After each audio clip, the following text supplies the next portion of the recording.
Monday morning, 9 a.m. I'm sitting in the parking garage of the building where I used to work, not visiting, not consulting, not attending a meeting someone invited me to, sitting in my car, looking up at a building I helped design the business strategy for, that has my original pitch deck in its foundation, that would not exist in its current form without 4 years of my life poured into it, a building with my ex-business partner's name on the lobby directory, and a folder on my passenger seat with documents that say I now own 41% of everything inside.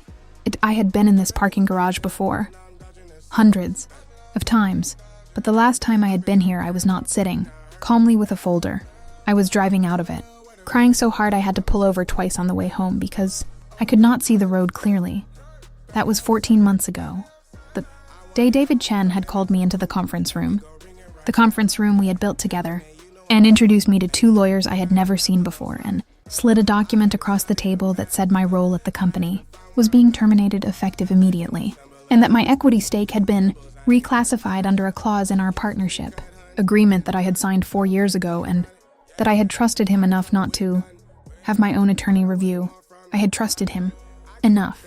That was the sentence I sat with for weeks. Afterward, I had trusted him enough not to have my attorney review our partnership agreement, and buried in page 11 of that agreement, in language that required a specific kind of legal training to fully understand, was a clause that allowed for equity reclassification under certain performance conditions that David had apparently spent the last 6 months quietly engineering.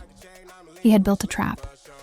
He had built it slowly and carefully, and with the patience of someone who had decided long before he showed his hand that he was going to show it, and I had walked into it because I trusted him, because we had been friends for 6 years before we were partners for 4, because I had believed, right up until the moment I was sitting across from 2 lawyers I had never met with a termination document in front of me, that the person sitting on the other side of that table was someone I actually knew.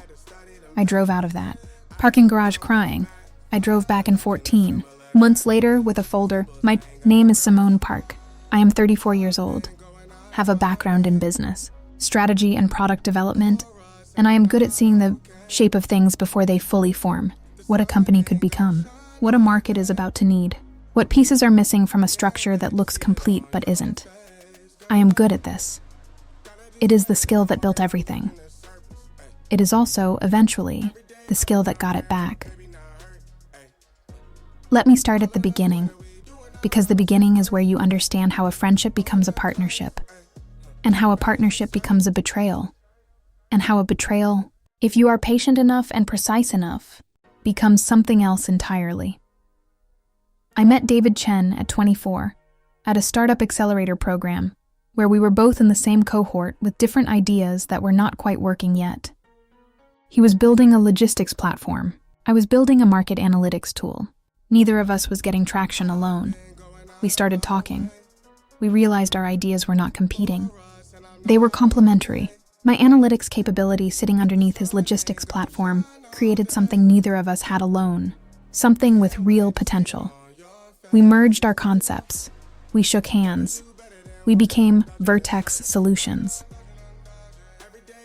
The first 2 years were the kind of years that bond people in ways that are genuinely hard to replicate. We worked out of a shared office space that was essentially one room with bad lighting and worse coffee. And we were there every day and most nights and weekends, and we knew each other's working styles and stress responses and thought patterns better than we knew most of the people in our personal lives. Thought I knew him. I want to be clear that I genuinely thought I knew him. The partnership agreement was drafted in year 1. David suggested his uncle's law firm handle it. I said that was fine. I should have said, let me have my own attorney look at it. I did not say that because it was David, and we were friends, and the idea that I needed protection from David, the way I might need protection from a stranger, felt like an insult to what we had built. Signed it. I did not have it independently reviewed. Page 11. Equity reclassification. Clause. Performance conditions that could be triggered unilaterally under specific circumstances, that David had the authority to define and document. He signed the same agreement. He had his uncle's firm draft it. He had read page 11 very carefully. Years 3 and 4 were when Vertex really started to move. We closed a Series A. We grew the Team from 4 people to 22. We landed 3 enterprise clients that gave us the kind of revenue stability that lets you plan rather than just survive. I was running product strategy and business development. David was running operations and investor relations. The division made sense on paper and worked well enough in practice that neither of us questioned it. What I did not see, what I was not positioned to see because I was focused on the clients and the product, was what David was doing in the investor relations space. He was building a version of Vertex's story in which I was less central than I was. Not lying exactly. Just framing. He was the visionary. I was the executor. He was the relationship. I was the function. In investor updates, I was described as the product lead, rather than the co-founder. In pitch meetings, David presented. In board conversations, David was the primary voice. Small. Framings. Consistent. Over time, they accumulated into a picture. A picture in which Vertex was David's company that I worked for, rather than our company that we had built together. I noticed some of it. I raised it once. In a conversation, I kept deliberately casual, and David said I was being sensitive and that investors just connected with him naturally, and it was better for the company for him to be the face, and didn't I want what was best for the company? I said yes. I let it go. I kept building, and he kept framing. Until month 6 of year 4, when he apparently decided the framing was complete enough and the equity reclassification clause was triggered, and I was sitting across from 2 lawyers I had never met. The weeks after the termination were the hardest weeks of my professional life. I am going to be honest about that, the way I try to be honest about everything. I was not functional for the first 2 weeks. Not dramatically, just quiet, in a way that was not my normal quiet. Sitting in my apartment, looking at things without seeing them, starting sentences and not finishing them, sleeping too much or not enough depending on the night. My best friend Rachel came over on day 4 and sat on my couch and said, "Okay, tell me everything." So I told her everything, and at the end of it she said, "So what are you going to do?" And I said, "I don't know yet." And she said, "Yes, you do. You just need to be ready to do it." She was right. I knew. I just needed the grief to move through enough that the clarity underneath it could surface. It took about 3 weeks. Then I picked up my phone and I called my attorney. My own attorney. The one I should have called 4 years ago. The legal review of the partnership agreement took 2 weeks. My attorney, a woman named Patricia, who had 20 years of partnership dispute experience, and the specific energy of someone who has seen this exact situation many times and has very little patience for it, called me when she was done. The equity reclassification clause, she said, was aggressively drafted, but it was not airtight. I sat up straighter. "There are 2 problems with how it was triggered," she said. First, the performance conditions David documented to justify the reclassification include metrics that were affected by decisions he made unilaterally in the 6 months before termination. Decisions that were outside his defined operational authority under the same agreement. Meaning, I said, meaning he engineered the underperformance he used to justify reclassifying your equity, she said, which creates a fraud argument. And the second problem? The notification requirements for equity reclassification require 30 days written notice to the affected party with opportunity to cure, she said. You received no such notice. You were handed a termination document in a meeting. You were not told was about equity. The procedural requirements were not met. I was quiet for a moment. What does that mean for my position? I said. It means the reclassification is challengeable, she said. And depending on what we find in discovery regarding the engineered underperformance, the fraud claim could be substantial. How long? I said. To do this right? She said. 12 to 14 months. I thought about David in the conference room. The 2 lawyers. The document slid across the table. Let's do it right, I said. The next 14 months were the most disciplined of my life. I want to tell you what discipline looked like during that period, because I think people imagine legal battles as dramatic and confrontational, and they are not. They are paper and patience and precision. I did not contact David. I did not tell anyone in my professional network what was happening. I did not post anything. I did not reach out to former colleagues or clients or investors. I went quiet in a way that David probably read as defeat, and that was fine. David reading it as defeat was useful. What I actually did was work. I rebuilt my documentation of my contributions to Vertex from the ground up.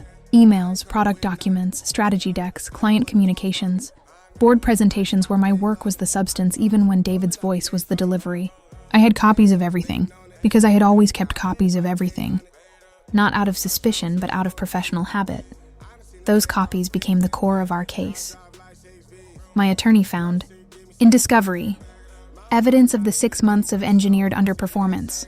Decisions David had made in my areas of responsibility without consultation. Client conversations he had managed in ways that created friction I had then been blamed for. Metrics he had structured in the quarterly. Reports to tell a specific story. It was meticulous. He had been planning it for a long time. Knowing that was painful and clarifying in equal measure, Patricia also found something I had not expected. 2 of the original Series A investors had provisions in their investment agreements that had been triggered by the partnership dispute, provisions that gave them rights to intervene in governance under certain circumstances. Those investors were not happy with David, not because they cared about fairness, not primarily, but because instability at the co-founder level was a threat to their investment, and David had not disclosed the dispute to them the way the investor agreements required. Patricia made introductions. I had conversations. The settlement came 14 months after termination, not a courtroom. A conference room with attorneys on both sides, and David across the table looking like a man who had run the numbers and understood what the numbers said. The fraud claim and the procedural violations and the investor pressure had created a position that his attorneys had apparently told him was not one he wanted to take to court. The settlement restored my equity position partially and restructured it in a way that gave me governance rights I had not had under the original agreement. 41% board representation, specific veto rights over major strategic decisions, not a majority, but not nothing, not even close to nothing, which brings me back to the parking garage. Monday morning, 9 a.m. I sit in my car for a few minutes, not because I am nervous, because I want to feel the full weight of where I am in relation to where I was 14 months ago, and I do not want to rush past it. Then I pick up the folder. I get out of the car. I walk through the lobby. This directory still has David's name at the top. Mine is now below it. I take the elevator to the 14th floor.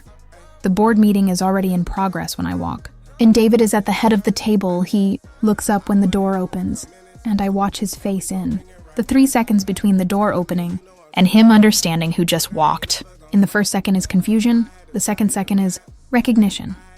The third second is the specific expression of someone who has just understood that the thing they thought they had gotten away with has not been gotten away with. I sit down at the table, my seat, with my nameplate, which my attorney had arranged to be placed there this morning. I open my folder. I look up at David. Good morning, I say. Let's talk about Q3 strategy. David and I do not have a friendship anymore. That ended in a conference room 4 years into something I had believed in completely. What we have now is a working relationship structured by legal agreements and board governance and the particular professional distance of 2 people who understand exactly who the other one is. It is not warm.